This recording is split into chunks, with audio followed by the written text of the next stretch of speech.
Sir आज जन सुनवाई में कितने आवेदन आए सर? आज टोटल 181 आवेदन आए।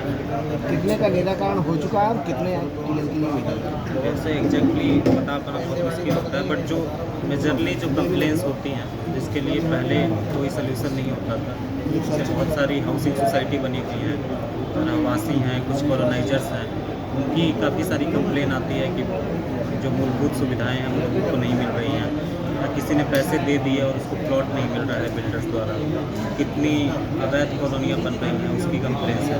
इसके लिए कलेक्टर सर ने एक अलग से सेल का निर्माण किया है जिसमें TNCP के लोग हैं, मैं खुद हूँ उसमें, नगर निगम के लोग हैं, सारे SDMs हैं, कॉलोनी सेल के नाम से हैं। जितनी इस टाइप की शिकायतें हैं कॉलोनी सेल के द्वारा टेकअप की जा रही हैं, इसकी हर वीक हम लोग रिव्यू करते हैं। मैक्सिमम जो 30-40% केसेज हैं इसी टाइप के हैं, और जैसे ही ये कॉलोनी सेल और ज़्यादा सशक्त होता है तो इस टाइप के कंप्लेंट का निराकरण और थोड़ा इफेक्टिवली किया जा सकता है। सर कॉलोनी अवैध तौर पर कलेक्टर साहब वो कर रहे हैं, तोड़ रहे हैं कि अवैध कॉलोनी भोपाल में नहीं बसेंगे, लेकिन लगातार सोशल मीडिया से लेकर सब जगह बाकायदा विज्ञापन करते हैं अवैध कॉलोनी वाले, लोग उसमें भ्रमक फंस जाते हैं, उसके बाद में शिकायत करते हैं। इसको हमने पहले भी टेकअप किया था, तो टोटल हमने 127 ऐसे केस बनाए थे जो अवैध कॉलोनियों की हैं। उस पर कुछ डॉक्यूमेंट्री एविडेंसेस लैग कर रहे थे, उसकी वजह से सारे लोगों पे FIR नहीं हो पाए, बट 10 से ज़्यादा लोगों पे हमने FIR ऑलरेडी किया है, और उस प्रकरण को फिर से निकाल के जितना भी पॉसिबल होगा उनमें 127 केसेज फिर से FIR। सर फार्म हाउस के नाम पर लोग भ्रमित कर लेते हैं और फार्म हाउस खोलते हैं, लेकिन उसका ना कोई डाइवर्जन होता है ना कहीं लगातार फार्म हाउस के नाम पर अवैध तौर पर अवैध फार्म हाउस काटे जा रहे हैं, क्या उन पर कार्रवाई की जाएगी? बिल्कुल, और ये MPSCDC है, उनके द्वारा एक सॉफ्टवेयर भी बना रहे हैं जिसमें ये पता चलेगा कि पिछले वीक में या पिछले महीने में कहाँ कहाँ नई बिल्डिंगें बन रही हैं। क्या टर्म्स होते हैं सर फार्म हाउस के लिए?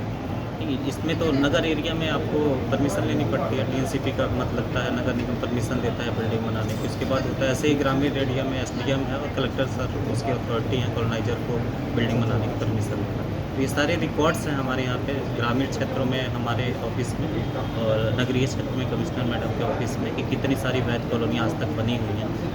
इसको हम बहुत ही सख्ती से लागू करने जा रहे हैं कि जो भी अवैध कॉलोनियाँ उस पर कार्रवाई। सर फूड सैंपल की बात करें तो फूड सैंपल में कई बार बड़े बड़े रेस्टोरेंट होटल की शिकायतें आती हैं, जब शिकायतें ग्राहक करते हैं तब जाकर उन पर सुनवाई की जाती है, लेकिन फूड विभाग कोई भी आगे से कोई कार्रवाई करता हुआ नजर नहीं आता है। फूड सेफ्टी की बात करते हैं। हाँ, फूड सेफ्टी में एक रोस्टर सिस्टम बनाने के लिए बोला गया है कि वो हमारा रेगुलर इंस्पेक्शन का मेथड रहे, और जितने भी राजस्व के भी अधिकारी हैं और बाकी जो जिला लेवल के अधिकारी हैं उनकी भी ड्यूटी लगाई जाएगी इसमें, और लगातार इस पर कार्रवाई की जाएगी। सर गर्मी का समय चल रहा है और चार चौराहे पर राहगीरों को पानी पीने की व्यवस्था नहीं हो पा रही है।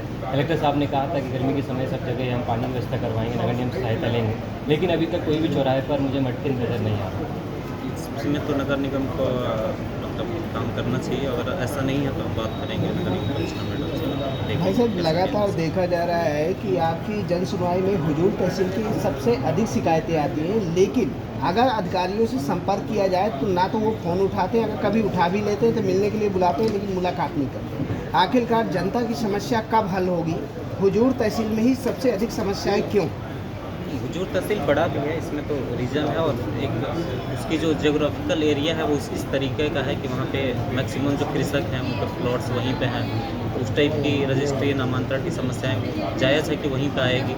और जो आप केसेज होते हैं RCMS में दर्ज होते हैं उसमें भी आप देखेंगे कि हुजूर में जो हमारे 10 से 15 हज़ार केस पर महीने आ जाते हैं, नामांतरण बंटवारा सीमांतर सारे मिला के केस ज़्यादा है वहाँ पे। उस टाइप की बैरसिया भी सेम है, बैरसिया और हुजूर हमारे दो सबसे बड़े जो तहसील है वहाँ पे ऑब्वियसली की कंप्लेन ज़्यादा आएगी। बाकी जो आपकी ये इशू है कि वहाँ पे कंप्लेन ज़्यादा आ रही है, ऐसा नहीं है, बैरसिया और हुजूर कंपेरिजन में है, वहाँ पे ज़्यादा गांव वाले एरिया हैं, तो वहाँ पे सीमांकन जैसी समस्याएं नामांतरण बंटवारा की आएंगी, तो ट्राई करेंगे उसको कितना इफेक्टिवली मैनेज। लेकिन अधिकारी ना तो उसका जवाब देते ना फ़ोन ही उठाते, वो पेंडिंग में ही पड़े रहते हैं, कभी किसी भी जन सुनवाई में आए हुए व्यक्ति से संपर्क तक नहीं किया जाता और अधिकारी उसका जवाब भी नहीं देते मीडिया को। अधिकारी जवाब नहीं देते ऐसा नहीं है, यहाँ से जब भी मार्किंग की जाती है जिस अधिकारी को, उसका पालन प्रतिवेदन हम लेते हैं और इंश्योर करते हैं कि उसका जब कुछ ना कुछ निराकरण हो उसका जवाब आए।